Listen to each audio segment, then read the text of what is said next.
Jentunda tebiriimu kubanga bangamba mbwe engabi enkima simanyi n'obuwundo kale enyama y'omunsuka eyo yebeeramu omusujja gw'ekola era nga babanga afunye obubonero buno bwalaba ku kipande kino baleme kwekweka kubanga bwe weekweka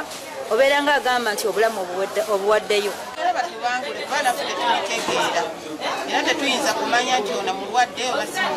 bano nga bakulembeddwamu atwala ebyobulamu Halima Nakazibwe ne Faizo Walakira atwala ebyobusuubuzi balambuludde bwe bati omukebera nga alina obubonero banza okulanga agenda agonda omukebera nga alina obubonero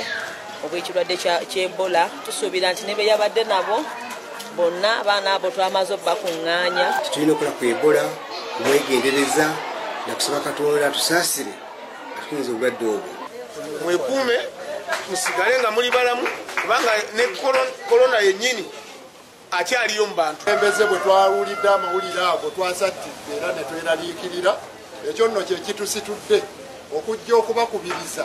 okubeera abeegendereza ennyo. Bano batambuza ebipande ebiriko obubaka obukwatagana n'obulwadde bwa Ebola ne babigabira abantu naddala basuubuza b'obutale obw'enjawulo okuli Makinde Ssaabagabo n'obulala. Kino namuzisa tekikuwa second chance. Ndi wano okubiriza buli mutuuze mu Makinde Ssaabagabo okutwala ensonga eno nga nkulu buno bulamu bwaffe twekubirize tunabe mu ngalo tuve ku mize egy'okukwatagana mu ngalo bannange kajjambo kamala ez'okugwangana mu bifuba n'okukuŋŋaana nga tuli mu migotteko. Bw'ofuna obubonero obuli ku bipande ebyo n'ennamba z'essimu ezo minisitule y'ebyobulamu byeyagaba feel free bannange tukubire teams are very ready. Nathan Sengoba na Yuda Namyale bakusakidde eggulya lino ku Lwabukedde TV.